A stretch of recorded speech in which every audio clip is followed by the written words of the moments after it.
विनाशक नाम है गणराज तुम्हारा, गणराज तुम्हारा। विघ्न विनाशक नाम है गणराज तुम्हारा, गणराज तुम्हारा।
विश्वनाथ भगवान की, महाकालेश्वर भगवान की, ओंकारेश्वर भगवान की, कुबेरेश्वर महादेव की, गौरमदेव भगवान की, सुरभि महारानी की, यज्ञ नारायण भगवान की। हर हर हर हर हर हर महादेव। हर काशी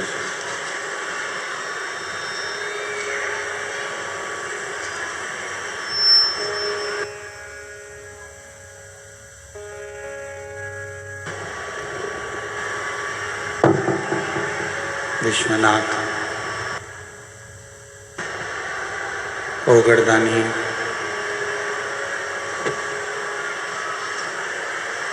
त्रिकालदर्शी कैलाशी अविनाशी भगवान शिव, जिनकी पुनीत पावन पवित्र शिव महापुराण की कथा बाबा देवाधिदेव महादेव की कृपा से, करुणा से, उनकी उदारता से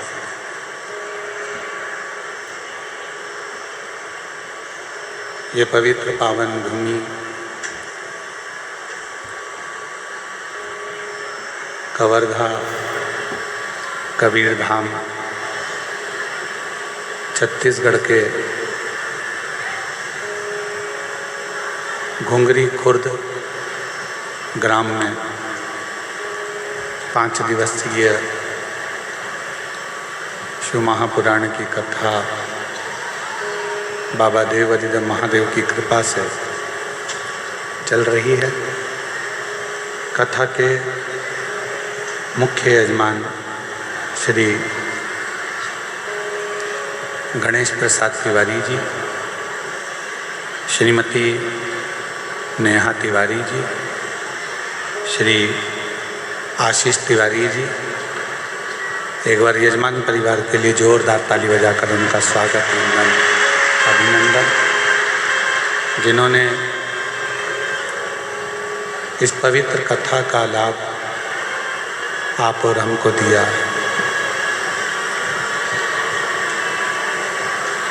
एक छोटे से गांव में गागर में सागर भरना मैं श्री गणेश प्रसाद तिवारी जी को बहुत बहुत साधुवाद देता हूँ कि लाखों शिव भक्तों को ये कथा श्रवण करने का आपने सौभाग्य प्रदान किया। आज मार्गशीर्ष मास की आद्रा नक्षत्र है, जिस नक्षत्र का इंतजार सभी को, शिव भक्तों को हमेशा रहा।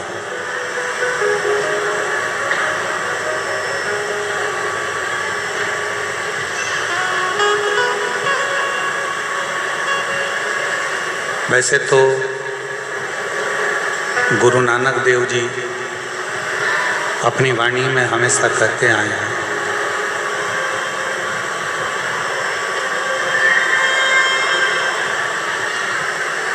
गुरु नानक देव जी कहते हैं कि सारी घड़ियाँ, सारा समय, सारा नक्षत्र जब अनुकूल होता है, जब शिव की कृपा होती है, जब रब कृपा करे, ईश्वर कृपा करे, तब समझें कि ये हमारे सब अनुकूल हैं। और तेरी कृपा बिना न हिले।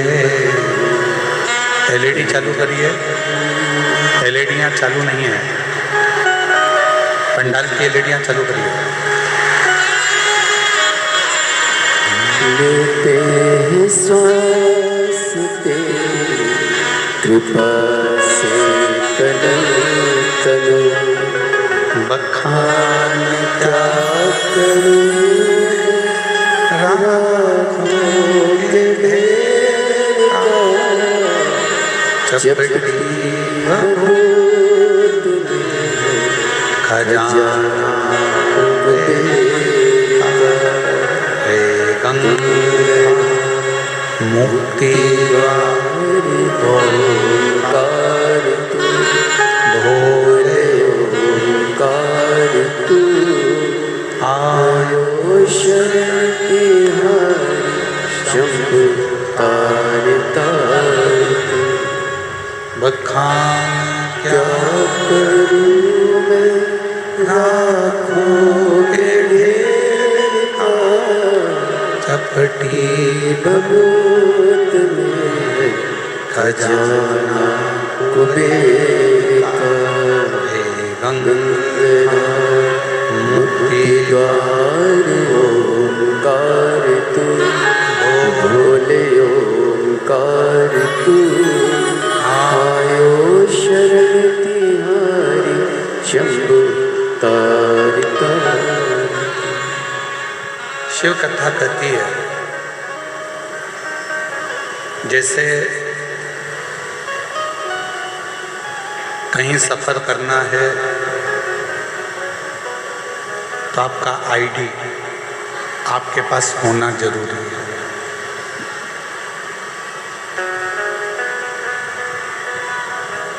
बिना आईडी के आप कहीं सफर नहीं कर सकते। फ्लाइट से जा रहे हो, ट्रेन से जा रहे हो, जहाज से जा रहे हो, उसमें आपकी आईडी का होना, आपके पास परिचय पत्र होना, आधार कार्ड होना, पैन कार्ड होना, ये बहुत जरूरी है।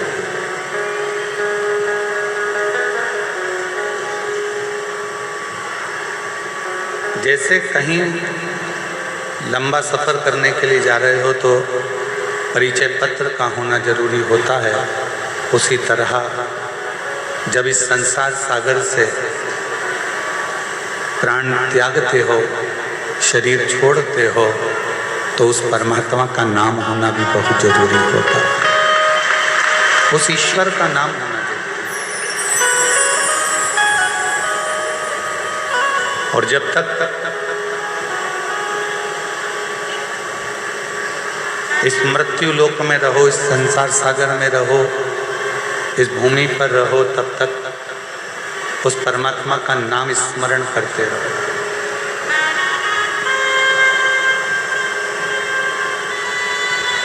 शिव महापुराण की कथा कहती है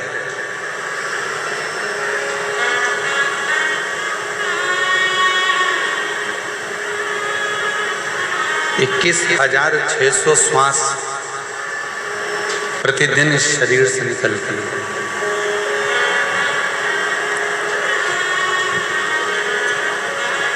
और 21,600 श्वास प्रतिदिन इस शरीर से निकलती है। ऐसी कोई श्वास आपके शरीर से नहीं निकलना चाहिए जिस श्वास में उस रब को याद ना करो, उस परमात्मा को याद ना करो, उस ईश्वर को याद करो।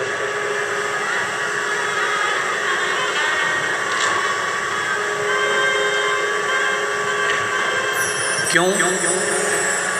ना जाने कौन सी श्वास 21,600 श्वास में से वो कौन सी श्वास होगी जो आखिरी होगी, ये किसको मालूम।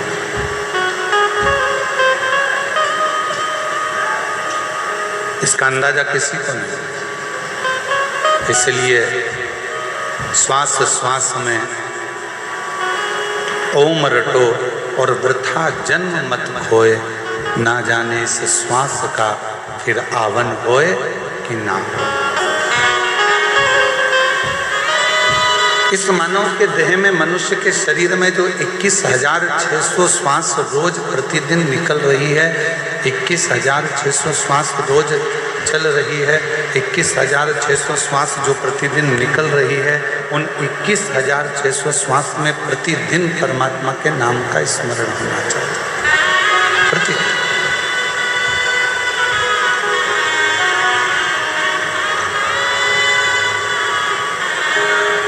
एक बार माँ पार्वती जी, जगत जननी अम्बा जगदम्बा, माँ जगत जननी दुर्गा भवानी कैलाश पर्वत से भ्रमण करती करती मृत्यु लोक में काशी में पहुंच गई।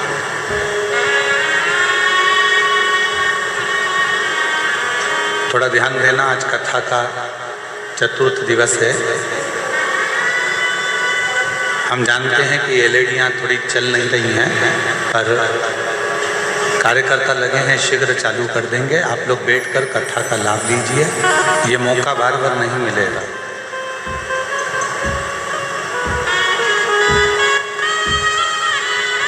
आज कथा की शिवरात्रि भी है, साथ में मार्गशीर्ष मास का आद्रा नक्षत्र भी है, और इस कबीर धाम में, कवर्धा नगर में ये पवित्र शिव महापुराण की कथा छत्तीसगढ़ में चल रही है। ये आपका सौभाग्य और हमारा सौभाग्य।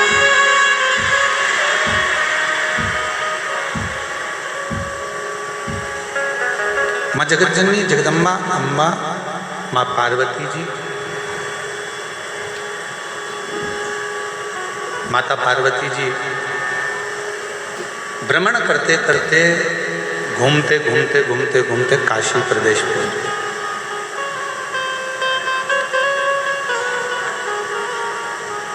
और पार्वती जी जब काशी प्रदेश पहुंची, काशी में पहुंची,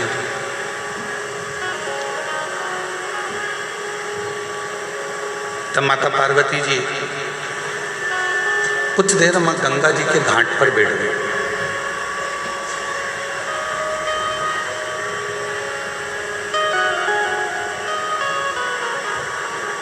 और माँ गंगा जी के घाट पर काशी में जब पहुंचकर पार्वती जी बैठी, गंगा की लहरों की अटखलियां माँ पार्वती जी देख रही हैं।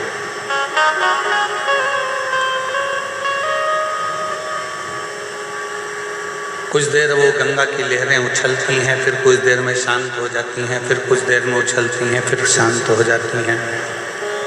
माँ जगत जननी जगदम्बा उनको देख रही।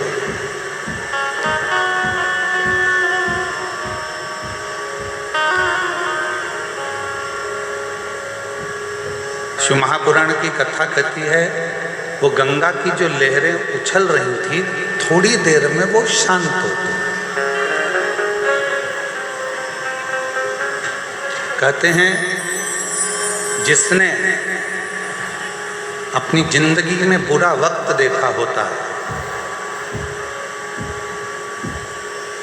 जो बहुत संघर्ष से जीवन को जिया हुआ होता है, बहुत बुरा वक्त उसने अपनी जिंदगी में देखा हुआ होता है, तो शिव पुराण कहती है जिसने अपनी जिंदगी में बुरा वक्त देखा होता है, संघर्ष का समय देखा होता है, वो जिंदगी में कभी किसी का बुरा नहीं करता है, कभी बुरा नहीं।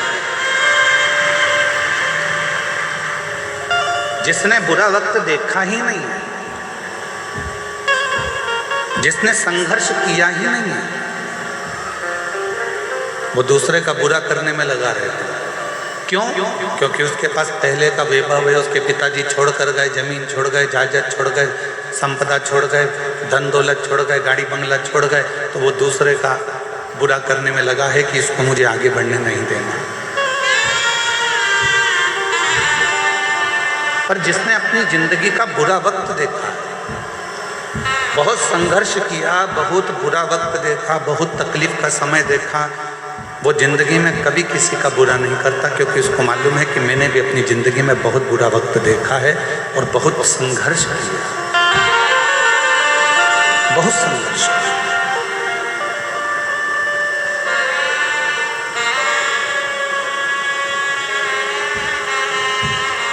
एक प्रसंग याद आता है गुरु नानक देव जी का।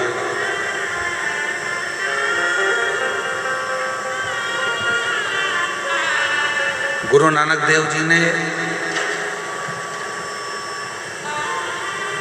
बाले के मन में बहुत सारे प्रश्नों को देखा।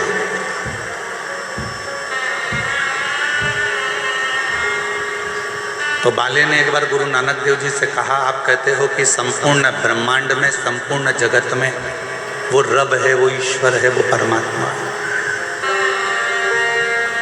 मैं कैसे मान सकता हूं?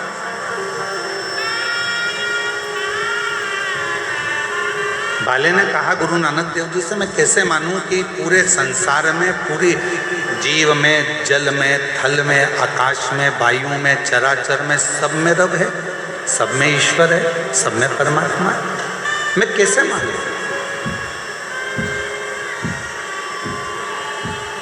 तब गुरु नानक देव जी ने बाले को एक कबूतर दिया, इस कबूतर को ले जा।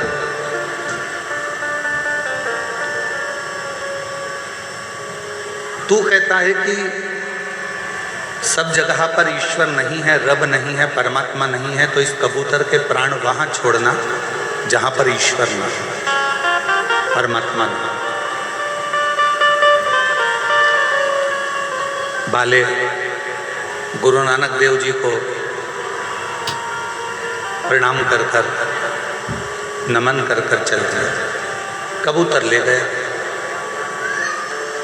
जंगल में पहुंचा तो एक पेड़ के नीचे उस कबूतर को वो मारने के लिए आतुर हुआ, पर उसके मन में आया कि इस पेड़ पर कोई पक्षी बैठा होगा, वो देख रहा होगा। खुले आसमान में वो कबूतर को मारने के लिए आतुर हुआ, तो उसके मन में आया कि वो आकाश में कोई पर होगा तो देख रहा होगा।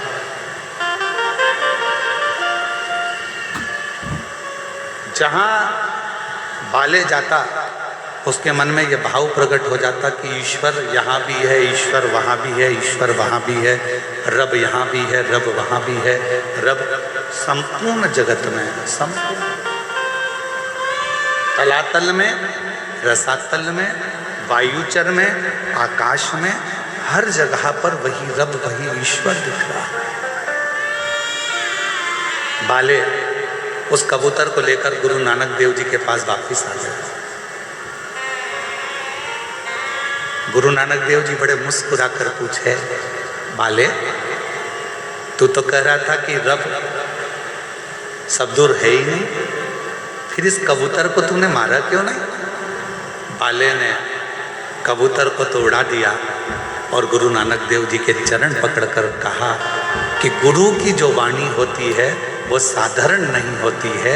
गुरु की वाणी ने कह दिया कि रब सब जगह पर है, तो वो ईश्वर हर जगह पर नजर आए।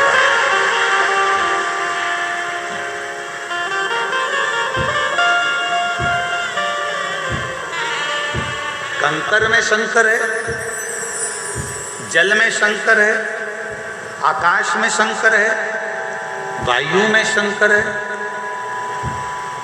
ऐसी कोई भूमि नहीं, ऐसा कोई स्थान नहीं, ऐसा कोई क्षेत्र नहीं जहां शिव ना हो, जहां शंकर ना हो।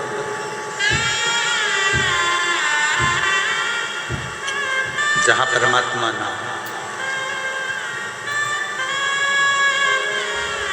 पार्वती जी देख रही हैं कि वो गंगा जी की पानी की जो लहरें थी वो उछल रही हैं, थोड़ी देर उछलती हैं, थोड़ी देर में शांत हो जाती हैं, फिर उछलती हैं, फिर शांत हो जाती हैं। वो गंगा की लहरें बार बार उछल रही हैं और बार बार शांत हो रही हैं।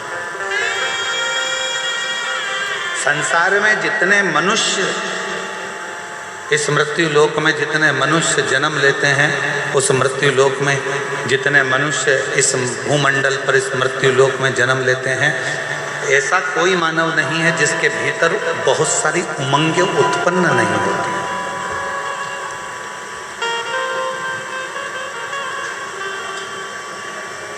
ऐसा कोई नहीं है जिसके भीतर बहुत सारी उमंगें उत्पन्न नहीं हो रही हो, बहुत सारी तरंगें उत्पन्न नहीं हो रही हो, बहुत सारी उमंगें उसके अंतर्गत नहीं आ रही। पर कुछ देर वो उमंग उछलती है, फिर शांत होती है।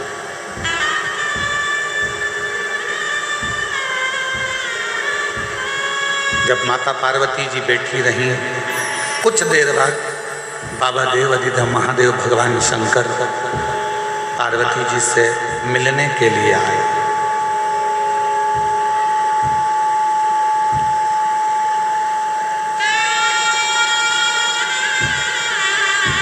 भगवान शिव पार्वती जी से मिलने के लिए शंकर भगवान भी बैठ गए गंगा जी के घाट पर। पार्वती जी ने शिव जी को नमन किया, पूछा इस संसार में जितने रिश्ते, जितने नाते, जितने कुटुंब, जितने कबीले, जितने मित्र, जितने दोस्त, जितना परिवार, ये सब मिलता है, क्या हमारे पूर्व के कर्म के अनुकूल मिलता है?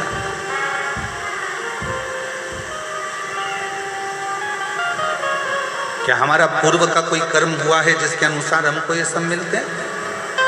भगवान शिव ने कहा, सुनो पार्वती,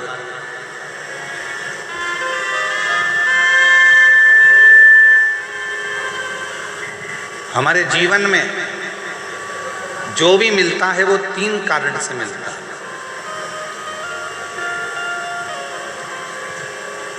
जगत जननी, इस संसार सागर में जितने भी मिलेंगे, चाहे माँ मिले, पिता मिले, भाई मिले, बहन मिले, पत्नी मिले, बेटे मिले, बेटी मिले, मित्र मिले, काका मिले, काकी मिले, चाचा मिले, चाची मिले, बुआ मिले, फूफा मिले, मामा मिले, मामी मिले, तुम्हारे जितने पड़ोसी मिले, रिश्तेदार मिले, कोई दोस्त मिले, कोई बाहर के मिले, जितने भी मिलते हैं ये किसी कारण से मिलते हैं। उसके 3 कारण। पहले नंबर का, यदि इस संसार सागर में आपको कोई मिल रहा है तो वो आपको या तो कुछ सिखाने के लिए आता है, वो आपको कुछ ना कुछ सिखाने के लिए मिला है। दूसरा, संसार सागर में यदि कोई मिल रहा है, दूसरा कारण है कि वो आपको कुछ लौटाने के लिए आता है, कुछ देने के लिए।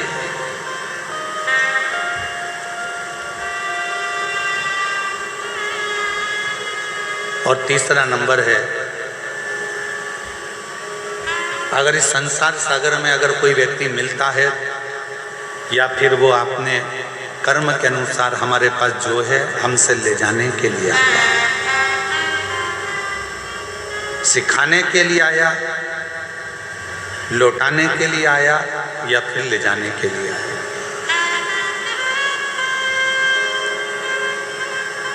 कोई व्यक्ति आपसे मिला, आप उससे कुछ सीख सकते हो तो सीख लो।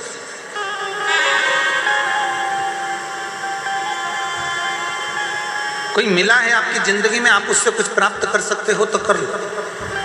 वो आपको देने के लिए आया है, कोई ज्ञान देगा, कोई विद्वत्ता देगा, कोई आपको कुछ समझाएगा, कुछ बताएगा, कुछ दे रहा है, वो लौटाने के लिए आया है तो लौटा कर जाएगा। कोई सिखाने के लिए आया है तो सिखा कर जाएगा। और संसार में कोई कोई व्यक्ति ऐसा मिल जाता है कि जो हमारा लेकर भी चला जाता है, चाहे हमारा धन ले जाए, चाहे हमारी प्रॉपर्टी ले जाए, चाहे हमारा गाड़ी ले जाए, बंगला ले जाए, सत्ता ले जाए, कुछ ना कुछ लेकर चले जाए। 3 कारण है। कई माताएं कहती हैं गुरुजी मेरी बहू मुझे पूछती नहीं है, प्रणाम नहीं करती है, नमन नहीं करती है। कोई कहती है कि मेरी सास मुझे आदर नहीं देती है, सम्मान नहीं देती है, सत्कार नहीं देती है। मेरा निवेदन है, आज के समय में, इस कलिकाल के समय में कोई घर ऐसा नहीं है जिसके घर में भगवान ने खाने के लिए अन्न नहीं दिया।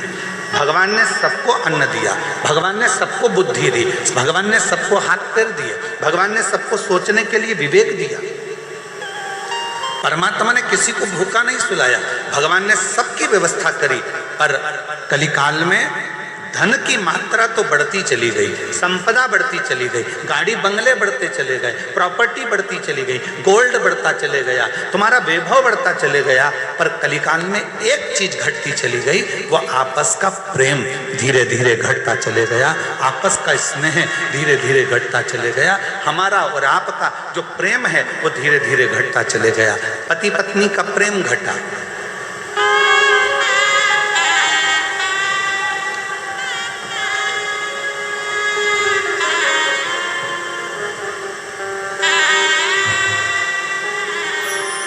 जो जगत में कभी सुनने को नहीं मिला वो इस जगत में सुनने को मिलता है कि पति पत्नी का प्रेम घट गया तो नीले ड्रम सामने आ गए।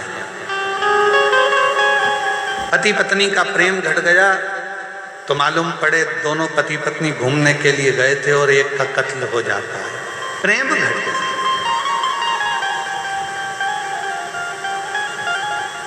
धन बड़ा है पर प्रेम घटा, महल बड़ा है पर प्रेम घटा, बंगला बड़ा है पर प्रेम घटा, दौलत बड़ी है पर प्रेम घटा।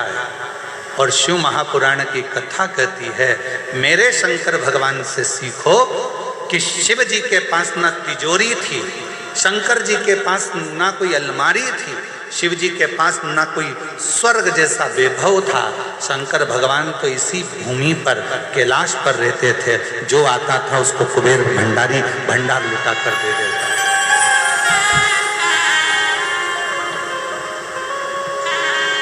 वो तो दे रहा, वो तो प्रदान कर रहा। बहुत शिव जी के पास में कुछ वो कहते हैं, 2 बातें आती हैं। एक नंबर पर आता है दाता और दूसरे नंबर पर आता है दयालु।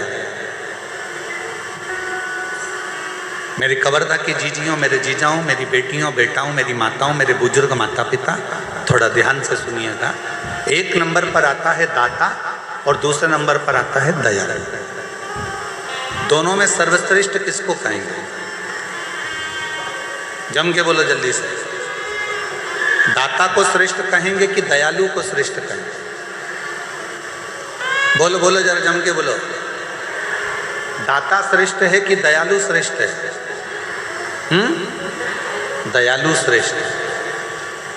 बिल्कुल सही कहे हैं कबीर धाम वाले। एक बार जोरदार ताली बजाओ अपने खुद के लिए। बिल्कुल दाता और दयालु ये 2 शब्द हैं। सारे देवताओं के आगे एक शब्द लगा रहता है कि ये दाता हैं।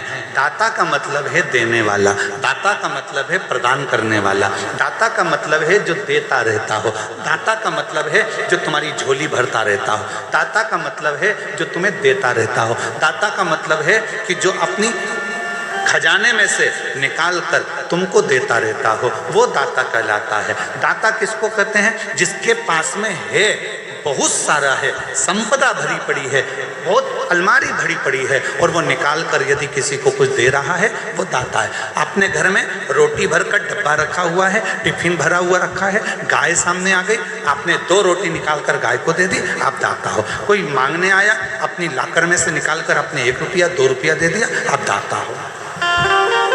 किसी को कपड़े की दुकान थी, कपड़ा बहुत था, कोई को जरूरत थी, तन पर वस्त्र नहीं था, आपने वस्त्र दिया, आप दाता हो। किसी को अन्न का दान दिया, आप दाता हो। आपके पास में था, जिसके पास में था उसने कुछ निकाल कर दिया तो वो दाता कहलाता है। और जिसके पास कुछ भी नहीं है, ना घर है, ना जमीन है, ना जायदाद है, ना संपदा है, ना दौलत है, और उसके बाद भी वो अपने दरवाजे से खाली ना भेजे तो उसको दयालु कहते हैं।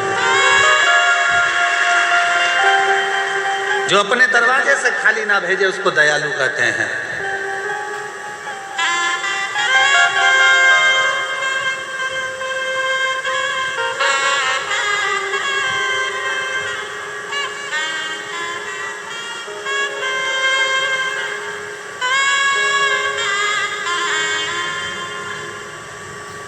एक प्रसंग और बड़ा सुंदर आया है, हमने ये प्रसंग भिलाई में सुनाया था।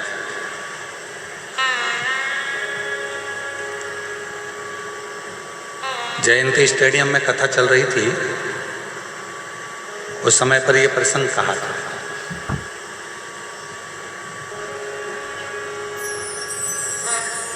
गुरु नानक देव जी और नामदेव जी दोनों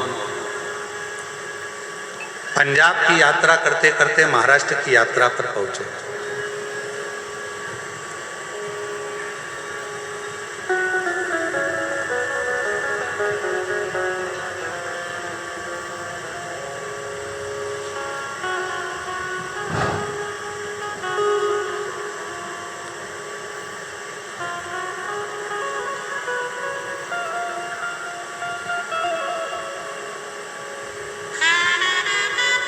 और गुरु नानक देव जी और नामदेव जी दोनों पंजाब की यात्रा करते करते महाराष्ट्र की यात्रा पर पहुंचे, और एक शिव के मंदिर में नामदेव जी महाराज मंदिर के अंदर प्रवेश कर गए और भजन गाकर नाचने लगे। मंदिर के पुजारी पंडित सब क्रोध में आ गए, नामदेव जी को उठाया, मंदिर के पीछे छोड़िए। हे महाराज, यहाँ नाचना वाचना नहीं है, यहाँ बैठ के भजन वजन नहीं करना, चलो उठो यहाँ से।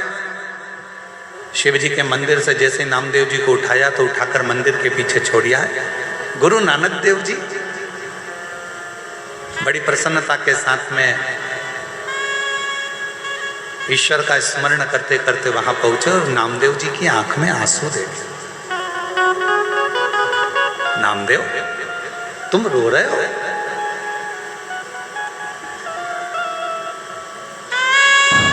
नामदेव, तुम रो रहे हो?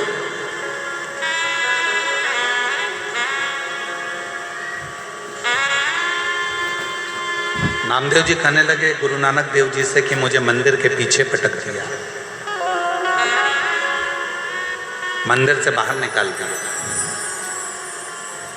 गुरु नानक देव जी ने जो शब्द कहा वो शब्द यहाँ शिव पुराण में आया है, जरा स्मरण करिएगा। गुरु नानक देव जी कहते हैं कि किसके मंदिर से निकाला गया तुझको मालूम है?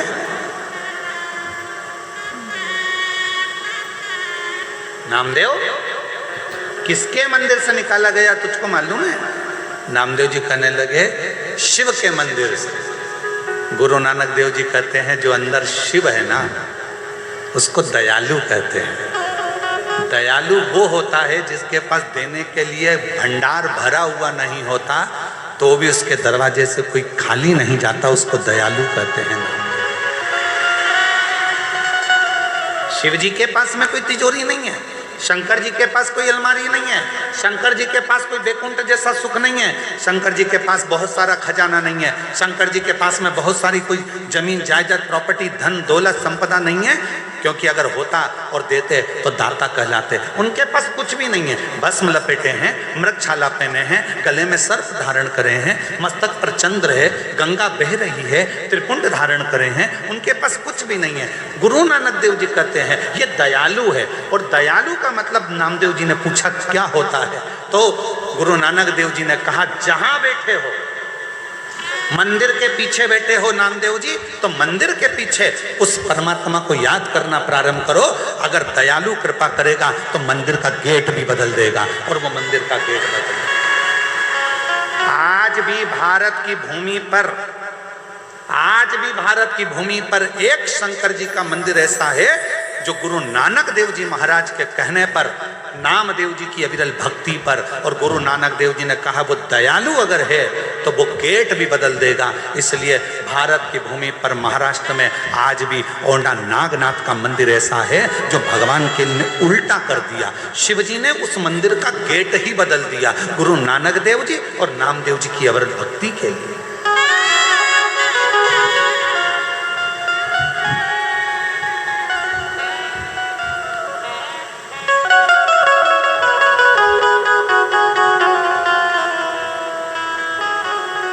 महाराष्ट्र में आज भी औंढा नागनाथ का मंदिर आप लोग कभी दर्शन करने के लिए, आप में से कोई गया है कभी औंढा नागनाथ जी का दर्शन करने? अगर महाराष्ट्र में जाएंगे तो दर्शन करेंगे कि मंदिर का गेट है सामने, पर मंदिर के अंदर के पूरे भाग को घुमा दिया भगवान शंकर ने। दयालु शब्द का संबोधन निभाया है मेरे शिव।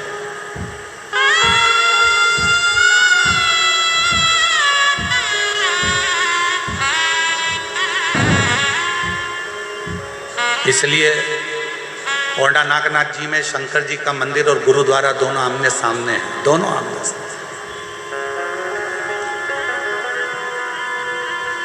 भक्ति का बल प्रबल बल, क्यों ना शिव को दयालु कहा गया। किसी देवता के आगे दयालु शब्द का संबोधन लगा ही नहीं, केवल एक देवता के आगे लगाया गया है, वो देव अधिदेव महादेव के आगे लगाया गया है। क्योंकि शंकर जी के पास जो आता है कुछ नहीं है, फिर भी खाली नहीं भेजते हैं। लंका का राजा रावण आया, रावण ने कहा मुझे ये चाहिए, सोने की लंका ले जा। शिव जी के पास कौन सा सोना था? कुछ भी नहीं, फिर भी सोने की लंका दे देते हैं। शिव जी ने तुरंत सोने की लंका दे दी। उसने कहा प्रभु मुझे ये चाहिए, ले जा। भस्मासुर ने कहा मैं जिस पे हाथ रखूं वो भस्म, ले जा। जिसने जो मांगा उसको दे दिया। गणेश जी ने कहा प्रथम गिनती, प्रथम गिनती। षडानंद कार्तिक ने कहा ये चाहिए, ले जा। राजा श्वेत ने देखा कि इसके प्राण जाने वाले, श्वेत को प्राण दे दिया।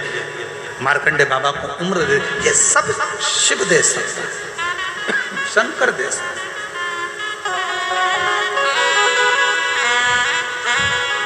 और तेरी कृपा बिना ना हिले एक भी लेते हैं श्वास, तेरी कृपा से पर दुनिया के लोगों ने आजकल देवताओं में भेद कर दिया। कोई ने कहा ये देवता हमारे हैं, वो देवता उनके हैं, वो देवता उनके हैं। शिव महापुराण की कथा कहती है हमारी भारत की भूमि सनातनी भूमि है। यहाँ जितने संत, जितने साधु, जितने परमात्मा, 33 कोटि देवता हैं, हम सब सनातनियों के लिए एक हैं। इनमें कोई भेद नहीं, इनमें कोई भेद नहीं। आप इनमें भेद कर सकते हो पर भेद नहीं। हम आपसे एक प्रश्न करें, उत्तर दीजिएगा। गुलाब जामुन खाने के बाद कहाँ जाती है? पेट के अंदर। बोलो बोलो जम के तो बोलो। इमरती, उसके लिए कोई अलग डिपार्टमेंट है क्या? अरे बोलो जम के। जलेबी पेट में, चाय पेट में, मिक्सचर पेट में, समोसा, बोलते जाओ जल्दी।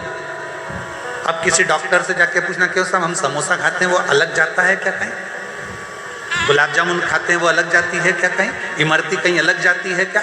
एक ही जगह पर जा रही है, पेट के अंदर। उसी तरह चाहे तुम राम कहो, चाहे तुम कृष्ण कहो, चाहे तुम शिव कहो, तुम्हारी मर्जी पड़ जाए। तुम चाहे वो जपो, तुम्हारा जो मन करे वो जपो, आखिरी में जाना उस परमात्मा के पास में ही है। अंत में पहुंचना एक ही जगह पर है। और उसके सामने जब जाओगे तो अपना परिचय क्या दो?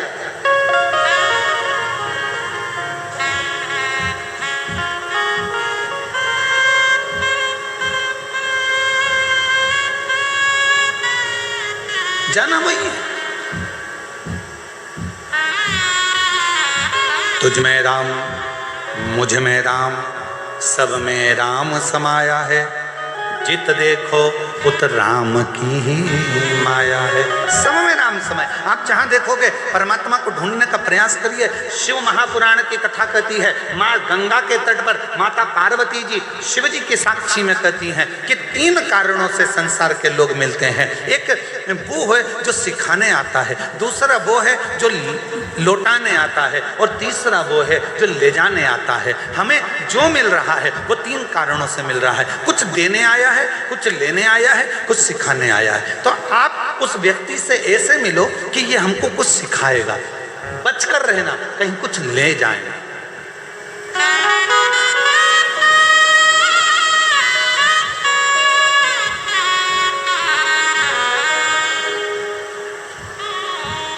वो हमको कुछ सिखाने के लिए आया है, हमको कुछ बताने के लिए आया है, हमको कुछ समझने के लिए, समझाने के लिए। महाराज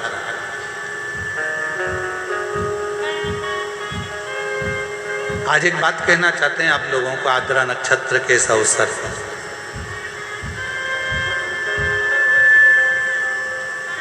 जो शंकर से प्यार करता है, जो शिव से प्यार करता है, जो शिव को चाहता है,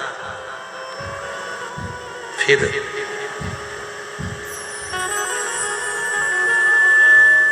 कोई उसे प्यार करे ना करे उसे कोई फर्क नहीं पड़ता, क्योंकि उसकी जिंदगी में सर्वम शिवम ही रह जाता है।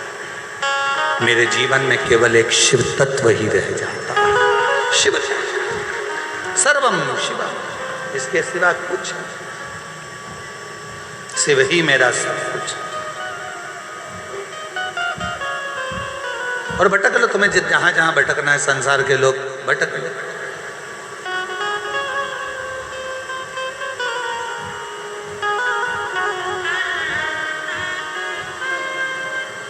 कल एक माता जी ने पत्र भेजा था, उस पत्र में लिखा था कि हमारी पड़ोसन हमारे ऊपर कोई तंत्र मंत्र विद्या करती रहती है। अब हम उस पत्र को निकालेंगे, पढ़ेंगे तो अच्छा नहीं लगेगा। हम उन माता जी से कहना चाहते हैं कि दुनिया में अगर तंत्र मंत्र विद्या होती रहती और लोग कहते हैं कि इसने ये कर दिया, इसने टोना कर दिया, इसने जादू कर दिया, इसने ये कर दिया, उसने वो कर दिया, अगर सबसे ज़्यादा जादू टोना अगर होता तो लोग सबसे पहले मोदी पर ही करते हैं। और सबसे पहले करते होते तुम अंबानी पर करते, या कोई अच्छा धनपति होता उस पर करते। तुम्हारा टूटा फूटा झोपड़ा, छोटी सी दुकान, उस पर कौन तंत्र मंत्र करेगा, कौन विद्या करेगा, कौन क्या करेगा। इसमें भय न उत्पन्न करो, इसमें डरो मत, आडंबर में मत पड़ो, ढोंग ढकोसले में मत पड़ो कि उसने कुछ कर दिया तो मेरी तबीयत खराब हो गई, उसने कुछ कर दिया तो मेरा जीवन खराब हो गया, उसने कुछ कर दिया तो मेरी दुकान नहीं चल रही, उसने कुछ कर दिया तो मेरा मकान नहीं बन रहा, उसने कुछ कर दिया तो मेरा ऐसा हो गया, उसने कुछ कर दिया तो मेरे बेटे की शादी नहीं हो रही, उसने कुछ कर दिया तो मेरी बेटी का ब्याह नहीं हो रहा, उसने कुछ कर दिया तो मेरा गर्भ नहीं ठहर रहा। ये हमारा भीतर का भ्रम है, ये हमारे भीतर का भ्रम है जिसमें हम पड़े हुए हैं। किसी ने कह दिया तुम्हारा गर्भ से बच्चे नहीं हो रहे, उसका कारण है कि किसी ने तुम्हारा गर्भ बांध दिया, किसी ने ये कर दिया। ये हमारे भीतर का भ्रम है। इस भ्रम को मिटा दो। और इस भ्रम को मिटाओगे कैसे? अगर कोई तुमसे कहे कि तुम्हारा ऊपर किसी ने विद्या कर दी, तुम्हारे ऊपर किसी ने टोना कर दिया, किसी ने तुम्हारे ऊपर विद्या कर दी, उससे कह देना मेरे ऊपर दुनिया की कोई विद्या नहीं हो सकती। क्यों? क्योंकि मैं उसको भजती हूँ जो शमशान में रहता है, वो देव अधिदेव महादेव है, शंकर है, जो शमशान में निवास करता है, जो शमशान का वासी है, जो शंकर स्वयं शमशान में निवास करता है। मैं उस पर 1 लोटा जल चढ़ाती हूँ, मैं शंकर भगवान को 1 लोटा जल रोज चढ़ाती हूँ। और यदि मैं शिव पर 1 लोटा जल चढ़ाती हूँ तो वो शमशान में रहने वाले पर कभी भी तंत्र मंत्र कोई प्रयोग नहीं हो सकता।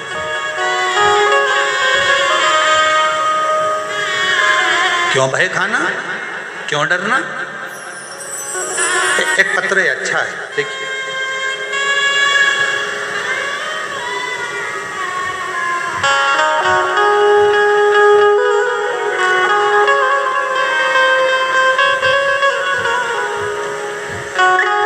कर सकेंगे, तुम्हारा बच्चा कभी लाइन से नहीं लग पाएगा, तुम्हारी बेटी कभी सक्सेस नहीं हो पाएगी। किसी ने कुछ कर दिया, जिस दिन से मैंने आपकी शिव महापुराण की कथा सुनना प्रारंभ करी, उस दिन से मन बना लिया कि मेरे ऊपर कोई कुछ कर ही नहीं सकता, क्योंकि मेरे ऊपर शंकर जी का हस्त कमल विराजमान, मेरे ऊपर कोई कुछ नहीं कर सकता, क्यों मैं शिव जी को एक लोटा जल चढ़ाता। गुरुदेव, मैंने नियम बना लिया, दुनिया के लोग कुछ भी कहें, पंडाल में जाकर कथा सुनूंगी। एक पंडाल नहीं, छत्तीसगढ़ में जहाँ जहाँ कथा होती है सभी जगह पंडाल में बैठकर कथा सुनती हूँ, बताए गए उपायों को पालन करती हूँ। पत्र एलईडी पर चल रहा होगा, चल रहा है, आप लोग साथ पढ़ सकते हैं। पालन करती हूँ। गंडई में शिव महापुराण होने से बाद हमने अपने घर के आंगन में भगवान शिव जी को मंदिर बनाकर प्रतिष्ठित कर दिया। तब से बाबा की ऐसी कृपा हुई। गुरुदेव, आप कथा में कहते हो कि जिस गांव में, नगर में, शहर में, कॉलोनी में, सोसाइटी में शंकर का मंदिर होता है, वहाँ का विकास अपने आप होता है। हमने अपने घर में ही, घर के बाहर शिव जी को विराजमान कर दिया। हमारे ऊपर बाबा की ऐसी कृपा हो गई, लोग कुछ कुछ कहते थे, बाबा ने संभाल लिया। गुरुदेव, श्री शिवाय नमस्तुभ्यम का स्मरण करती हूँ। स्टिकर शब्दुर बांटती हूँ। कोई मंदिर के ऊपर भी अगर कहीं लिखने का मौका लगता है तो लिख देती हूँ श्री शिवाय नमस्तुभ्यम। पशुपतिनाथ का व्रत करते हैं। मेरे तीनों बच्चे, उनके मन में आया कि मम्मी हमारी सरकारी नौकरी लग सकती है, क्या हम ऐसा कर सकते हैं? मेरे तीनों बच्चे मेरे कहा कि सियोर वाला बाबा कहता है मेहनत 4 गुनी करना, रात दिन एक करना, खूब पढ़ाई करना, उसके बाद शहद लगाकर बेलपत्र शिव को लगाकर जाना।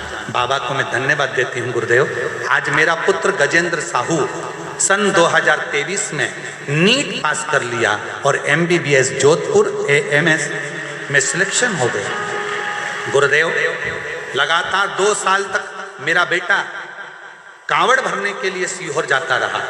लगातार 2 साल तक सीहोर कांवड़ यात्रा में गया, कांवड़ यात्रा करी और बाबा कांवड़ यात्रा कर कर बाबा ने उसका हाथ पकड़ लिया। गुरुदेव, 1 महीना बाद मेरी लड़की पूजा साहू, उसने भी कहा माँ मैं भी शिव जी की आराधना करूंगी, और वो भी शंकर की आराधना में लग गई। और बाबा की ऐसी कृपा हुई कि मेरी बेटी पूजा साहू का पुलिस विभाग में सिलेक्शन हो गया। आज बाबा से आशीर्वाद लेने पंडाल में बैठकर कथा सुन रही हूँ। बाबा को यहाँ नमन करने आई हूँ। एक लाइन अच्छी लिखी है, आप और हम गुनगुनाते हैं साथ में।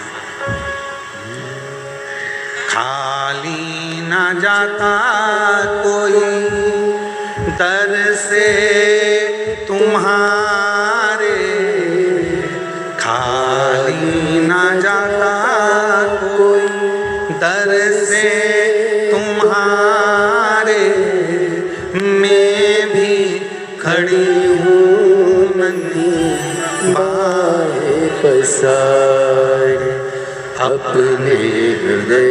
ये बेटा और बेटी दोनों का फोटो लगाया जा रहा है। जो डॉक्टर बना और जिसका पुलिस में सिलेक्शन हुआ, दोनों का फोटो लगाया। एक बार जोरदार ताली बजाकर स्वागत करिए। वंदन। अपने हृदय से लगा लो, गिरा जा रहा हूँ, बधाई आपको बहुत। उठा लो, भोले अपने दर से। जोरदार ताली बजाओ। बेटी का पुलिस में और बेटे का डॉक्टरी में MBBS कर रहा है। एक बहुत बहुत बधाई।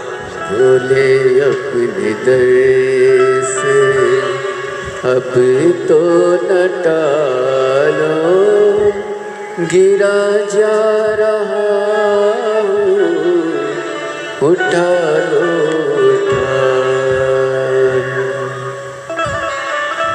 कोई कहे आपसे क्यों आडंबर में फंसना, क्यों भ्रम में फंसना? किसी ने कह दिया उसने तुम्हारे ऊपर विद्या कर दी, किसी ने कह दिया तुम्हारे ऊपर टोना कर दिया, किसी ने कह दिया ये कर दिया, किसी ने कह दिया वो कर दिया। क्यों डरना?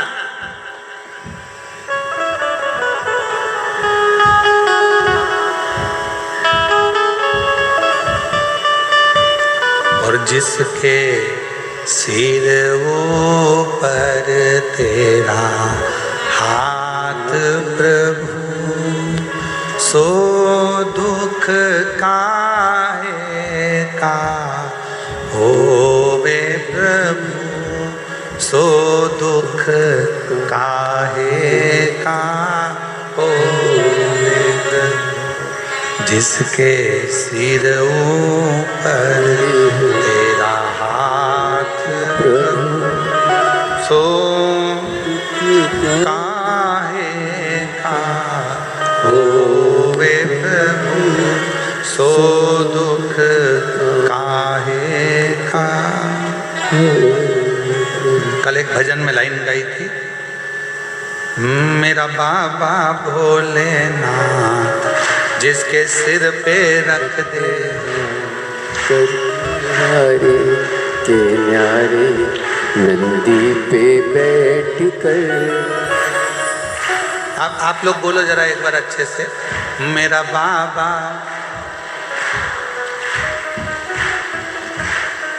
आवाज नहीं आई, आवाज नहीं आई। एक बार वापिस सुन लो पहले, मेरा बाबा भोलानाथ जिसके सिर पे रख दे कर दे वारे के न्यारे नंदी पे चढ़। अब बोलो, मेरा बाबा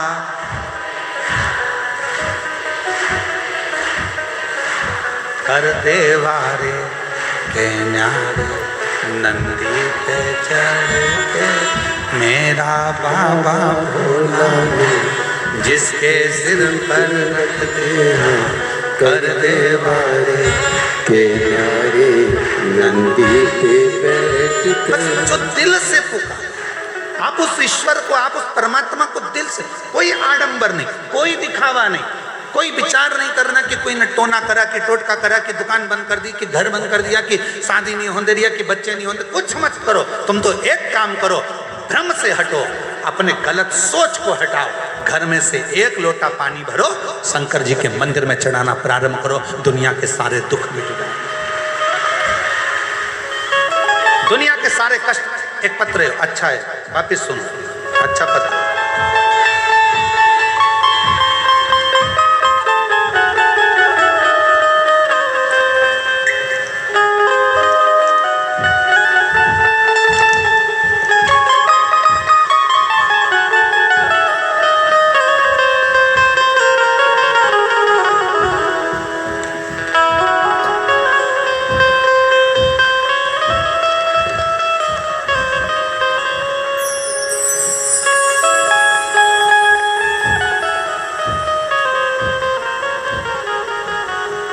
मैं अनीता राजपूत, पति श्री अवतार सिंह राजपूत, ग्राम सारधा, जिला मुंगेली, छत्तीसगढ़ से हैं।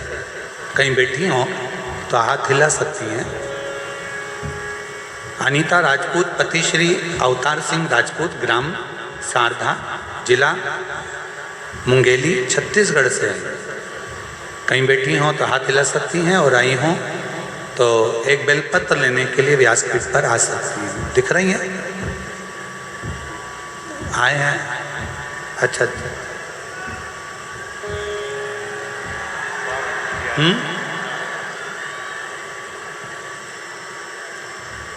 मैं अनीता राजपूत, पति श्री अवतार सिंह राजपूत, ग्राम सारधा, जिला मुंगेली, छत्तीसगढ़ से। बाबा की महिमा का मैं क्या वर्णन करूं गुरुदेव। भगवान भोलेनाथ तो करुणा के सागर हैं गुरुदेव। मेरी शादी 2013 में हुई थी, जिसके बाद 13 वर्ष तक मुझे संतान का सुख नहीं हुआ। 13 साल तक मुझे संतान नहीं हुआ। 6-7 बार मैंने पशुपतिनाथ का व्रत किया, सफ़ेद आंकड़े की जड़ का प्रयोग किया। लोग तो कहते थे कि तुम कभी माँ नहीं बन सकती, किसी ने कुछ कर रखा, पर मैंने शिव पर भरोसा करा, शंकर जी का द्वार नहीं छोड़ा, पशुपति व्रत नहीं छोड़ा। पंडाल में कथा सुनने पहुंच गई और पंडाल की मिट्टी को अपने गर्भ पर लगा लेती, गर्भ पर लगाकर बाबा से विनती करती, गुरुदेव 13 साल के बाद 28/8/2025 को मेरे घर में 13 साल के बाद पुत्र रत्न की प्राप्ति हुई। बाबा को मैं धन्यवाद देने के लिए आई हूँ, प्रणाम करने के लिए। एक पत्र और देखिए। प्रियंका राजपूत, पति दिलीप राजपूत, ठाकुर पारा, वार्ड नंबर 19, कवर्धा, छत्तीसगढ़ की रहने वाली हूँ। कहीं बैठी हों तो हाथ हिला सकती हैं, और अगर बैठी हों तो एक बेलपत्र लेने के लिए आ सकते हैं। मैं प्रियंका राजपूत, पति दिलीप राजपूत, ठाकुरपारा, वार्ड नंबर 19, कवर्धा, छत्तीसगढ़ की रहने वाली। मेरी शादी को 10 साल हो गए थे, लेकिन संतान की प्राप्ति नहीं हुई थी। डॉक्टर, वेद सभी को दिखाया, पर मुझे संतान प्राप्ति नहीं हुई। तब मैंने टीवी पर आपका शिव महापुराण की कथा सुनी। तब मैं पशुपतिनाथ का व्रत की और सफ़ेद आंकड़े के जड़ का प्रयोग किया और बाबा महादेव के मंदिर जाना शुरू किया, जिसके 2 वर्ष के बाद 19/12/2023 को 10 साल के बाद मुझे बाबा की कृपा से संतान की प्राप्ति हुई। मैं बाबा को प्रणाम करने के लिए यहाँ। अब इसमें मन में भ्रम उत्पन्न कर लेना कि नहीं किसी ने कुछ कर दिया है, किसी ने कुछ कर दिया, ना ना ना, मेरा बाबा भोला जिसके सिर पे रख दे हम कर दे वारे के न्यारे नंदी पे बैठ। हम भ्रम में ना पड़े, हम आडंबर में ना पड़े, हम ढोंग ढकोसले में ना पड़े, हम अपने ये विचित्त में ना लाएं, अपने विचारों में ना लेकर आए कि किसी ने कुछ कर दिया। आप में वो बल है। फिर वही बात आ गई, 3 पर विश्वास पक्का रखना। पहले नंबर पर अपने आप पर, दूसरे नंबर पर अपने बाप पर और तीसरे नंबर पर विश्वनाथ पर भरोसा पक्का रखना। 3 पर भरोसा पक्का रखना। एक अपने आप पर भरोसा रखना कि मुझे डॉक्टर बनना है, मतलब मैं नीट क्लियर करूंगी, कर कर रहूंगा। पढ़ाई में मन लगाओ, रात दिन एक कर दो, 24 घंटे पढ़ो, रात दिन एक कर कर आखिरी में शिव पर छोड़कर फिर एग्जाम के लिए जाओ। दूसरे नंबर पर अपने पिता पर भरोसा करना, जिसने तुम्हें पाल पोस कर बड़ा करा, जिसने तुम्हें साथ दिया, अपनी पूरी प्रॉपर्टी, पूरा जन धन तुमको देकर जाएगा। कितना भी बेकार बेटा क्यों ना हो, तो भी माँ बाप अपनी जायदाद कहीं दान कर कर नहीं जाते, अपनी औलाद को ही देकर जाते हैं। इसलिए अपने पिता पर भी भरोसा पूरा रखना। और तीसरे नंबर पर विश्वनाथ पर, भगवान देवाधिदेव महादेव पर, शंकर पर भरोसा पूरा रखना। वो तुम्हें कभी डूबने नहीं देगा, तुम्हें मंजिल तक पहुंचा कर ही रह जाएगा। 3 पर भरोसा पक्का रखो। 3 का भरोसा कभी टूटना नहीं चाहिए। एक अपने आप पर, दूसरे अपने बाप पर, तीसरे नंबर पर विश्वनाथ पर। ये भरोसा कभी ना टूटे, इसका स्मरण रहे, वो टूटे ना।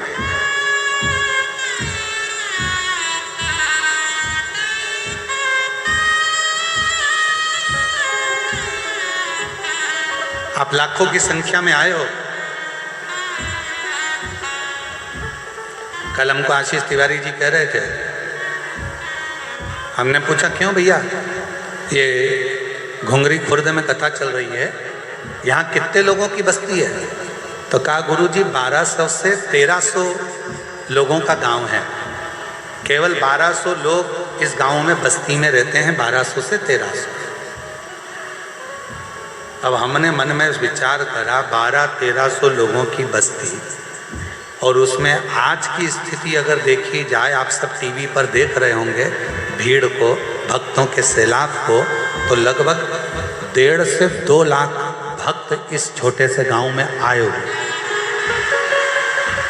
और एलईडी पर देखिए चल रहा होगा, इतने भक्त हैं, चारों तरफ भक्त ही भक्त। टीवी पर देखिए आप, लाखों भक्त आया हुआ है। अब ये छोटा सा गांव 1200-1300 लोगों का, और उसमें इतना भक्त, तो ये गागर में सागर अगर कोई भर सकता है तो मेरा देवाधिदेव महादेव ही भर सकता है, देवाधिदेव।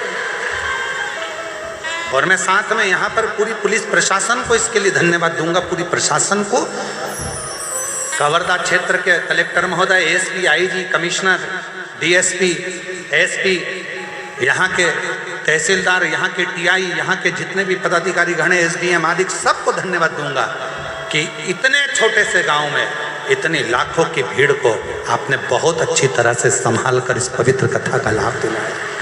साधुता है, बहुत करो भजन, करो स्मरण,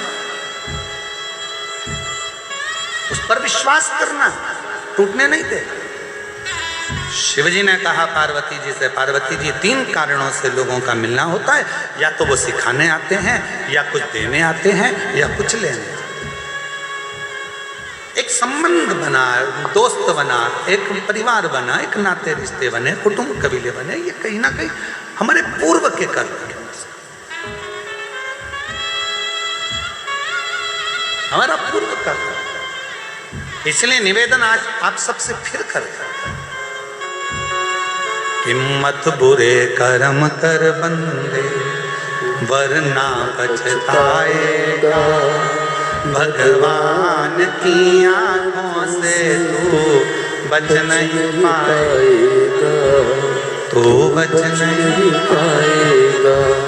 अरे ओ अज्ञानी मत कर नादानी, अरे ओ अज्ञानी मत कर नादानी। अपने कर्म का फल भी तू ही पाएगा, जैसा किया तूने तेरे आगे आएगा। मत बुरे कर्म कर बंदे, वरना पछताएगा। भगवान की आंखों से तू बच नहीं पाएगा, तू बच नहीं पाएगा। अरे ओ अज्ञानी मत कर नादानी, अरे ओ अज्ञानी मत कर नादानी। ये शिव कृपा से कहीं ना कहीं हमको जो मानव की देह मिली है। आज मार्गशीर्ष मास का आद्रा नक्षत्र है। आज का दिन वो दिन होता है, मार्गशीर्ष मास का आज का दिन वो दिन होता है जिस दिन जो व्यक्ति जहां बैठकर शंकर भगवान को याद कर कर जिस ज्योतिर्लिंग का वो स्मरण करता है और उसके मन में ये आ जाता है कि बाबा मुझे अगला जन्म देना तो इस ज्योतिर्लिंग के पास में देना, तो उस संसार के मनुष्य का अगला जन्म उसी ज्योतिर्लिंग के पास में होता है। महाराज ये आद्रा आज का वो दिन है कि 1000 शिवरात्रि का व्रत कर लो, 1000 सोमवार के व्रत कर लो, 1000 सोमवार की अष्टमी का व्रत कर लो, और एक आज का आद्रा नक्षत्र का आज सुंदर आनंदमय मार्गशीर्ष मास का जो आद्रा नक्षत्र है, आज के दिन यदि कोई शंकर के मंदिर का दर्शन कर ले या शिव महापुराण की कथा सुन ले तो उसके सारे व्रतों का फल उसे प्राप्त हो जाए। आज का वो दिन है।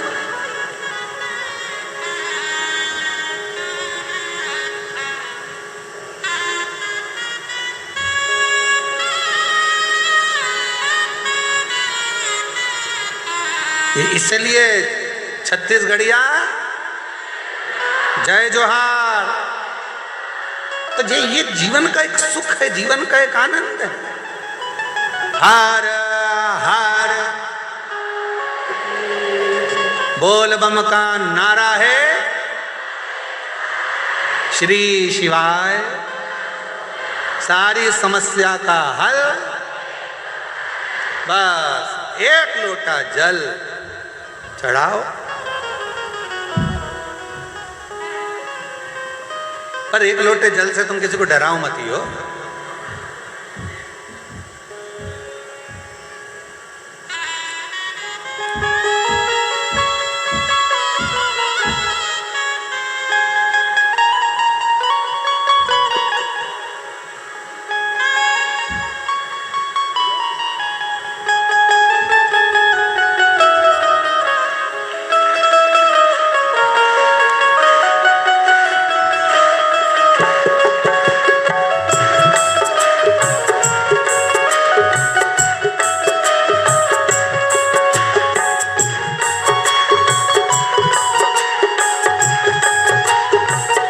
दोनों हाथों से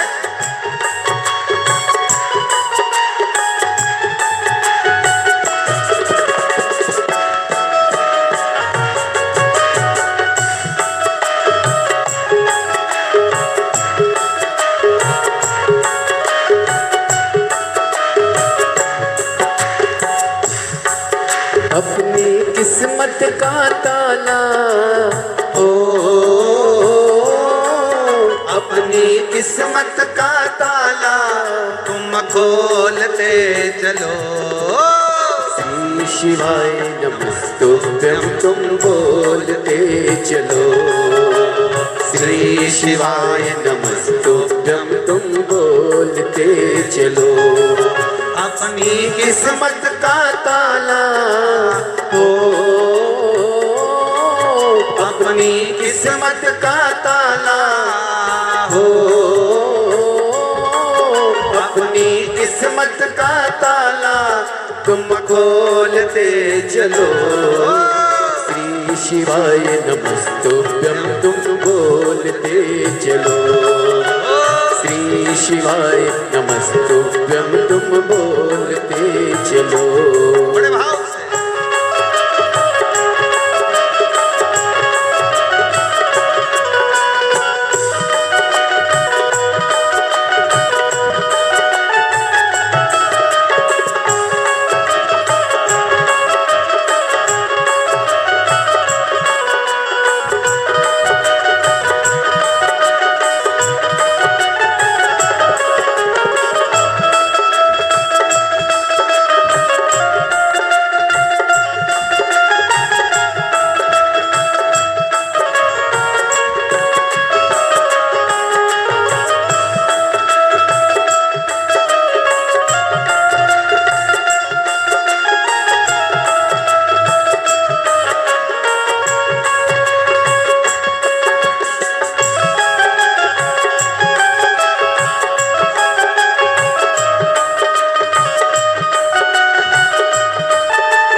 बड़ा मुश्किल है, समझाना बड़ा मुश्किल है, समझाना बड़ा मुश्किल है, समझाना बड़ा मुश्किल है। आखिर वो दर्द दिल है, आखिर वो दर्द दिल है। सच्चा दरबार लगाए ये भोले की महफिल है, सच्चा दरबार लगाए ये भोले की महफिल है, सच्चा दरबार लगाए ये भोले की महफिल है, सच्चा दरबार लगाए ये भोले की महफिल है। नैनों को भोले बाबा का हो, नैनों को डमरू वाले का हो, नैनों को काशी वाले का दीदार चाहिए। वो काशी रहने वाला बोला ना ताला तुम खोलते चलो। श्री शिवाय नमस्तुभ्यं तुम बोलते चलो, श्री शिवाय नमस्तुभ्यं तुम बोलते चलो। बड़े भाव से दोनों हाथों से ताली से बजाते भाव के साथ।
कमी नर मानो की, कुछ कमी नर मानो की, कुछ कमी नर मानो की, कुछ कमी नर मानो की, तेरे दिल दीवानों की, तेरे दिल दीवानों की, सच्चा दरबार लगा है ये भोले की महफिल है, सच्चा दरबार लगा है ये भोले की महफिल है, सच्चा दरबार लगा है ये भोले की महफिल है, सच्चा दरबार लगा है ये भोले की महफिल है।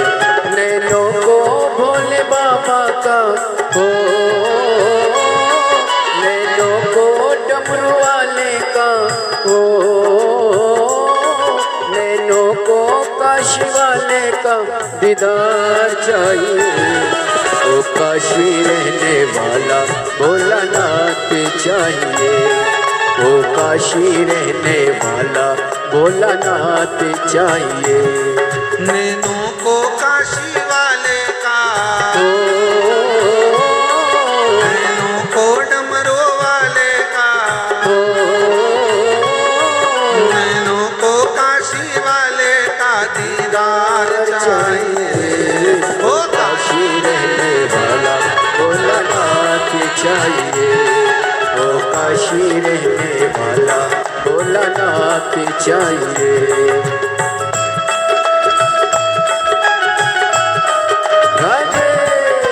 नमस्तु श्री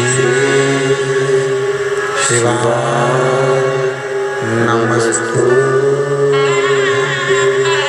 श्री शिवाय, नमस्तु श्री शिवाय, नमस्तु भोला सब दुख काटो, ओ भोला सब दुख काटो, शिव शंकर जपू तेरी माला, भोले बाबा जपू तेरी माला, भोला सब दुख काटो, ओ भोला सब दुख काटो, वेश मंगल मंगलकारी, वेश मंगल मंगलकारी, शमशान वासी हमारा, शमशान वासी हमारा, ओ भोला सब दुख काटो मारा, ओ भोला सब दुख काटो मारा।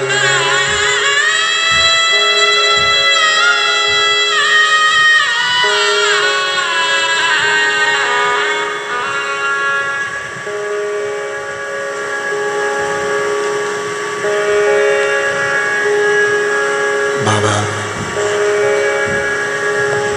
देवाधिदेव महादेव, भगवान शिव, ओगड़दानी उत्तरकालदर्शी कैलाशी अविनाशी, भगवान शंकर की पवित्र कथा का शिव महापुराण की कथा वर्णन कर रहे हैं। तारकासुर का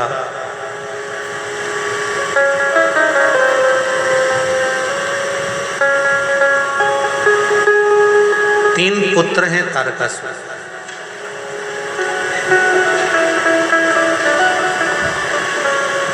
तारकाक्ष, विदुमाली और कमलाक्ष।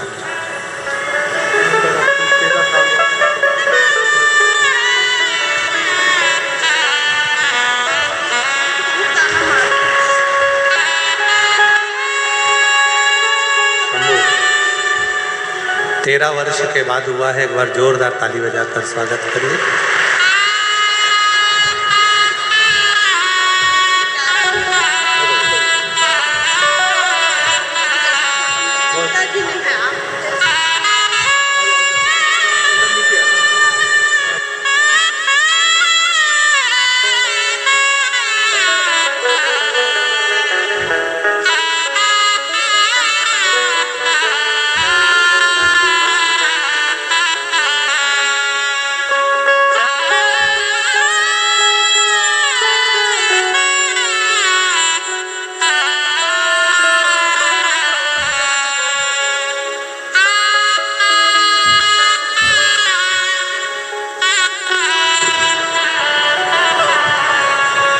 जो जैसी भावना वो ऐसा ही फल पाया, नहीं खाली उसे लौटाया, वो मन हर्षा कर दिया माला माल काशी वाले ने, लुटा दिया भंडार काशी वाले ने। तारकासुर के 3 पुत्र, तारकाक्ष, विदुम्माली और कमलाक्ष।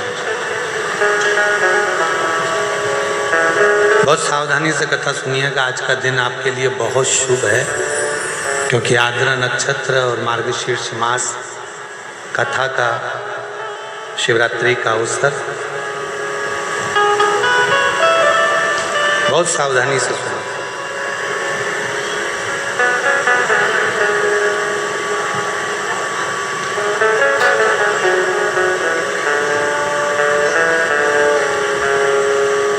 तारकासुर के 3 बेटे तारकाक्ष, विदुम्माली और कमलाक्ष।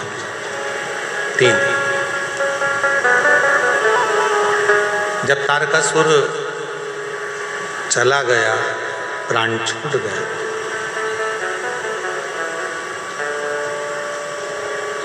शिव जी का ऐसा भक्त था तारकासुर, भगवान शंकर का ऐसा उपासक था तारकासुर, जो था असुर पर शिव की भक्ति के बिना एक क्षण नहीं देता।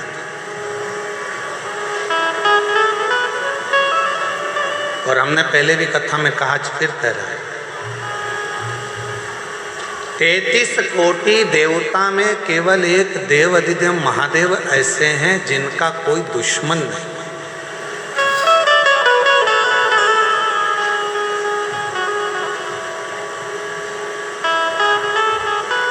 33 कोटि देवता में केवल एक देवाधिदेव महादेव है जिनका कोई दुश्मन नहीं है। देवता भी उनकी पूजन करते हैं, गंधर्व भी उनकी पूजन करते हैं, अप्सराएं भी उनकी पूजन करती हैं, पशु भी उनकी पूजन करते हैं, पक्षी भी उनकी पूजन करते हैं, नाग भी उनकी पूजन करते हैं, किन्नर भी उनकी पूजन करते हैं। जिनका आराधना साधना सब करते हैं वो केवल एक हैं, देव अधिदेव महादेव। सब पूजन।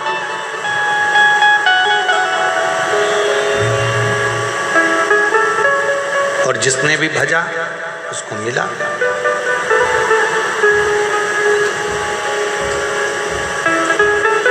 ऐसा दुनिया में कोई नहीं है जिसने शंकर भगवान का भजन करा हो, शिव का नाम लिया हो और उसको भगवान शंकर ने नहीं दिया।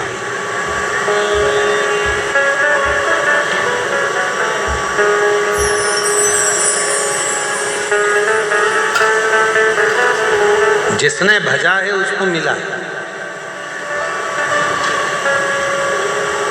तारकासुर ने केवल भगवान ब्रह्मा जी से एक ही वर मांगा था कि मुझे अगर वर देना चाहते हो तो ऐसा वर दो कि मरूं तो शिव जी के पुत्र के द्वारा मरूं, शिव जी के बेटे से मरूं।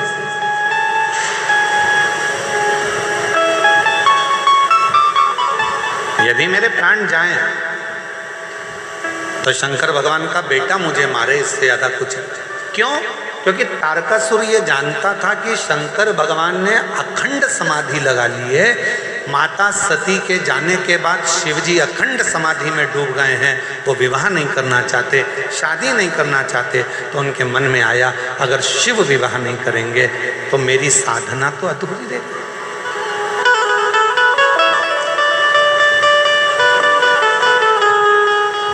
अगर शिव विवाह ना करेंगे तो मेरी साधना तो अधूरी है। तब तारकासुर ने वर मांगा भगवान ब्रह्मदेव से कि अगर मरूं तो शंकर भगवान के बेटे के द्वारा, पुत्र के द्वारा। अब तारकासुर को मारना है तो भगवान शंकर का विवाह करना जरूरी है। देवताओं ने शिव जी की समाधि को तोड़ने के लिए कामदेव को भेज दिया।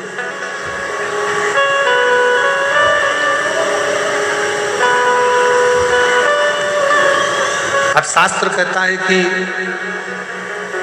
गुरुजी आप कहते हो कि शंकर भगवान की तप साधना को कोई नहीं तोड़ सकता, शंकर भगवान की साधना को कोई नहीं छोड़ सकता, फिर शंकर भगवान ने, कामदेव ने शिव जी की समाधि को क्यों तोड़ दिया? भाई ध्यान देना, स्मरण में लेना, शिव जी सती के पति, कामदेव रति के पति। सती और रति ये दोनों दक्ष प्रजापति की बेटी है। शंकर भगवान को लगा मेरा साडू भाई आया है और मेरा साडू भाई आया है, ये कामदेव आया है, अगर मैं नेत्र नहीं खोलूंगा तो अतिथि का अपमान हो जाएगा, इसका सम्मान करना और इसका सम्मान करना जरूरी है। शिव जी ने अपना नेत्र खोला, कामदेव जलकर भस्म हो गए, रति मां रोती रही, बिलखी। शंकर भगवान का विवाह पार्वती जी के साथ में पक्का हुआ। भगवान के तेज पुंज को ले जाकर गंगा जी के जल में छोड़ा गया। गंगा की धार से 6 पुत्रों ने जन्म लिया। कृतिकाओं ने उसका पालन करा। जब 6 ही एक साथ रोने लगे, 6 ही एक साथ दूध पीने लगे तो कृतिकाएं परेशान हो गईं। हाथ में गंगा का जल लेकर उन्होंने 6 ही को एक कर दिया तो मुख तो 6 रह गए, शरीर एक हो गया, जिनका नाम षडानंद कार्तिकेय हो गया। बोल कार्तिकेय महाराज की। षडानंद कार्तिकेय जिनका बाप।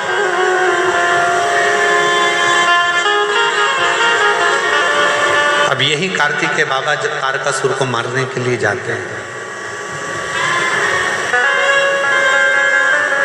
चले, पार्वती जी ने रोका कार्तिकेय को कि षडानंद थोड़ा रुक जाइए।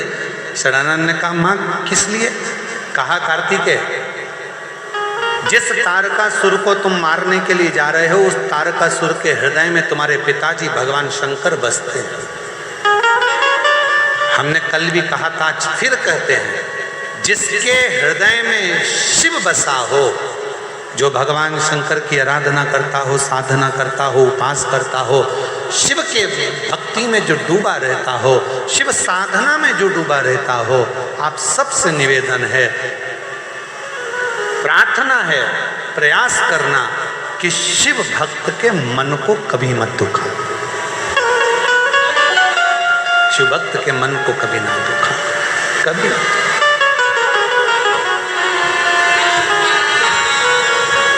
महाराज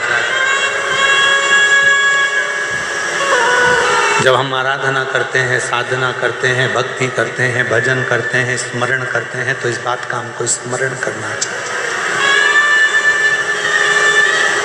और हम तो संपूर्ण क्षेत्रवासियों से हम क्यों कहते हैं, आप लोगों से क्यों कहते हैं कि आओ तो अपने घर से कुछ बना कर लेकर आया करो, अपनी अड़ोसन पड़ोसन, अड़ोसन कहते हैं सीधे हाथ वाली को, पड़ोसन कहते हैं उल्टे हाथ वाली को, धड़ोसन कहते हैं पीछे वाली को।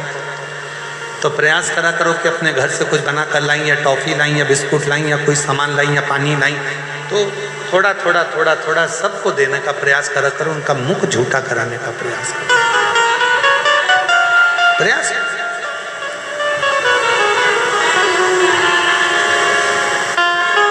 इसका बड़ा फल है और बहुत फल इसका प्राप्त होता है, बहुत।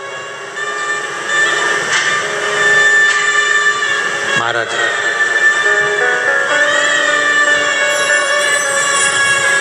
शिव कथा कर रही है, भगवान शंकर का संवाद कर रहा है। तारकासुर को तुम मारने के लिए तो जा रहे हो, पर तारकासुर के हृदय में शिव बसे, भगवान शंकर बसे। तुम तारकासुर का संहार करो, मना नहीं है क्योंकि असुर है, पर इतना याद रखना कि तारकासुर के हृदय में बाण न लगे, उसका दिल ना दुखाया जाए, हृदय ना। ठीक है।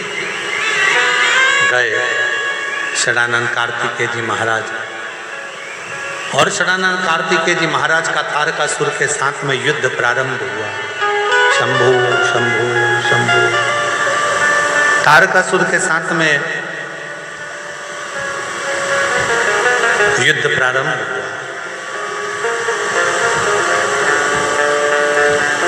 और जैसे ही तारकासुर के साथ में युद्ध प्रारंभ हुआ, बाण पर बाण छोड़े गए, पर हृदय में, हृदय में आखिरी में तारकासुर के प्राण चले गए, प्राण चले। एक बड़ी सुंदर सा बात आती है, हम फिर निवेदन करेंगे कि जिसके शरीर में अगर कोई बहुत बड़ा रोग आ जाता है, कोई बहुत बड़ी बीमारी अगर शरीर में लग जाती है, कोई रोग लग गया, कोई बीमारी लग गई, कोई बहुत बड़ा रोग आ गया, बीमारी आ गई, डॉक्टर को दिखाओ, जांच भी कराओ, हॉस्पिटल भी जाओ और अच्छे से अच्छे डॉक्टर को दिखाओ, पर साथ में एक काम और करो, जब बहुत बड़ी बीमारी लग गई, उसका कोई हल नहीं निकल रहा, कोई रिजल्ट नहीं आ रहा, डॉक्टर की दवाई भी चल रही है, जांचें भी चल रही है, तो साथ में एक बेलपत्र लो, बीच वाली पत्ती पर एक चावल का दाना रखो, बीच वाली पत्ती, एक दुर्वा, दुर्वा जानते हो ना, दूब, हरी दूब, एक दुर्वा और एक पीला कनेर का फूल, ये साथ में रखकर नंदी के पास बैठकर त्र्यंबक मंत्र का जाप करो। और अगर मालूम पड़े कि त्र्यंबक मंत्र नहीं आता है तो पंचाक्षर मंत्र का जाप करो, नमः शिवाय। षडाक्षर मंत्र का जाप करो, ओम नमः शिवाय।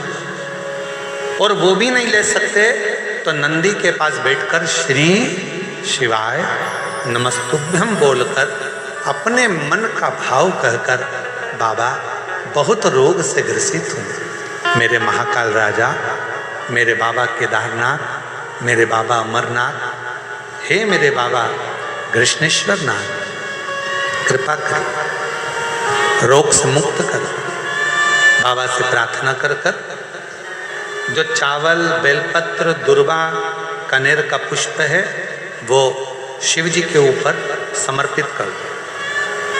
और एक लोटा जल, जिस ओर जल बहता है उत्तर की ओर, उससे विपरीत में खड़े हो दक्षिण की, दक्षिण की ओर खड़े होकर उत्तर की ओर मुख कर कर जल चढ़ाना प्रारंभ करो, धीरे धीरे उसी बेलपत्र के ऊपर। जल पूरा चढ़ जाए, उसमें से दुर्वा, बेलपत्र औषधि के रूप में बाबा से मांग कर लाओ। बेलपत्र दूसरे दिन सुबह खाली पेट उसको खा लो, और दुर्वा प्रदोष काल में शाम के समय जब प्रदोष काल आए उस समय पर उस दुर्वा को चबा चबा कर खा लो। धीरे धीरे धीरे धीरे रोग का निवारण होने लगेगा और तुम्हें दवाई लगने लगेगी, औषधि लगेगी।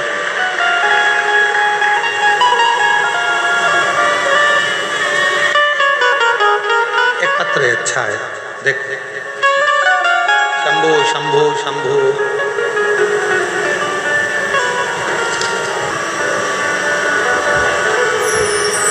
इसीलिए भगवान जो भी देता है वो सोच समझ कर देता है। बड़ा समझ कर देते हैं। मनुष्य को पंख नहीं दिए क्योंकि भगवान को भी मालूम था अगर इसको पंख लग गए तो यह आग लगा देगा, उड़ता फिरेगा, यहाँ वहाँ दुनिया का नुकसान करता फिरेगा, दुनिया में कुछ ना कुछ हाहाकार करता फिरेगा। इसलिए भगवान ने मनुष्य को पंख नहीं दिए। भगवान ने तो केवल हाथ दिए हैं, शीश दिया है, मुख दिया है, नेत्र दिए हैं, श्रवण शक्ति दी है, चरण दिया है। शिव ने कृपा कर कर ये वर्णन कर दिया कि ये जो शरीर दिया है ये केवल भगवत भजन के लिए दिया। भगवत भजन। कल हमसे गणेश प्रसाद तिवारी जी कह रहे थे कि गुरुजी आप ऐसा आशीर्वाद देकर जाना कि जो सुरभि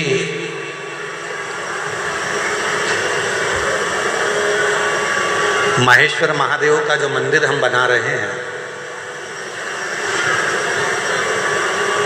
तो जब वो सुरभि माहेश्वर महादेव का जब मंदिर बन जाए तो ऐसी कृपा करना कि उसका जब उद्घाटन हो, उसमें जब प्राण प्रतिष्ठा हो, तब ये शिव महापुराण की कथा एक बार कवर्धा शहर में भी हो जाए। ऐसी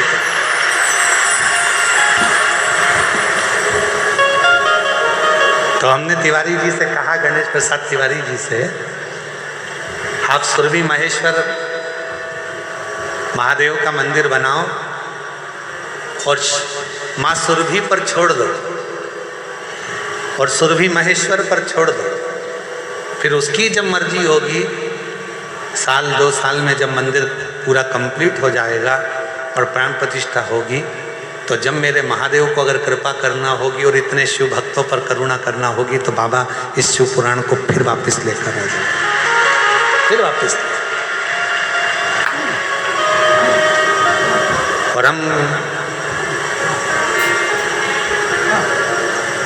गणेश तिवारी जी, आपको, आपके बेटे आशीष तिवारी जी को, आपकी धर्मपत्नी श्रीमती नेहा तिवारी जी को बहुत धन्यवाद देते हैं। कम से कम आपके हृदय में शिव महापुराण के प्रति इतना भाव तो है कि बाबा एक बार और ऐसी करुणा करना कि ऐसी शिव पुराण की कथा हो। और केवल हम तिवारी जी से नहीं, आप सबसे कहें, इस कथा के पंडाल में बैठकर आज आद्रा नक्षत्र के दिन शिवरात्रि के अवसर पर मार्गशीर्ष मास में अपने अपने स्थान पर बैठकर शिव जी से इतनी प्रार्थना जरूर करना कि बाबा हमको भी इस लायक बनाना, ऐसी झोली भरना कि हम भी अपनी जिंदगी में एक बार शिव महापुराण के यजमान बन सके। ऐसी करना, उससे प्रार्थना, विनय।